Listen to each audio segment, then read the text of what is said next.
बिस्मिल्लाहिर्रहमानिर्रहीम। बबलू वॉइस के देखने और सुनने वाले प्यारे दोस्तों को अस्सलाम वालेकुम। बहुत ही मज़ाहिया कहानी। मेरी जेब में 200 रुपये थे। मैं कल बाज़ार में जा रहा था तो ऊंची आवाज़ लग रही थी, 30 रुपये दर्जन केले ले लो।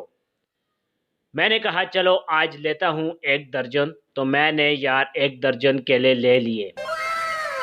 यार मैं अभी थोड़ा सा आगे गया तो एक और आवाज़ लगनी शुरू हो गई, 100 रुपये किलो सेब ले लो।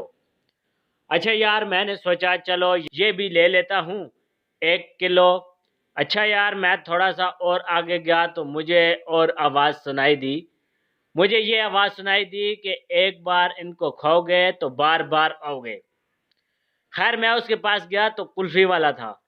मैंने कहा चलो यार 10 रुपये की कुल्फ़ी ले लेता हूँ। खैर से मैंने थोड़ा सा और आगे गया तो मुझे एक और आवाज़ आई, केले 20 रुपये दर्जन। मैं नहीं मानता। मैं सोच में पड़ गया, उस्ताद जी मैंने पीछे से 30 रुपये दर्जन लिए, यहाँ 20 रुपये दर्जन। चलो यार इधर से भी ले लेता हूँ। अच्छा यार मैं थोड़ा सा और आगे गया तो मुझे एक और आवाज़ आई, 40 रुपये किलो सेब ले लो।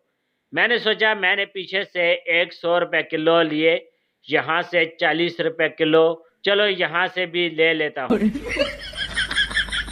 खैर मैंने यहाँ से भी 1 किलो सेब ले लिए। मैंने दिल में सोचा कि मेरी बीवी आज कितनी खुश होगी कि मेरा मियाँ मेरे लिए कितना कुछ लेकर आया।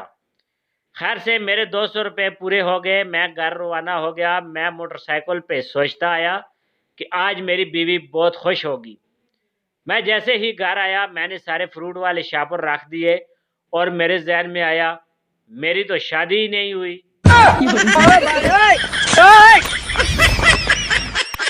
आज इस तरह मेरे 200 रुपये डूब गए। अब यहाँ तक आ गए हो तो कुछ हौसला देकर जाना, मतलब चैनल को सब्सक्राइब भी कर जाना। अगर आपको हमारी वीडियो पसंद आए तो वीडियो को लाइक और शेयर भी जरूर करें और कमेंट्स करके अपनी कीमती राय से जरूर आगाह फरमाएं। मिलते हैं इंशाल्लाह किसी और वीडियो में, तब तक के लिए अल्लाह हाफिज।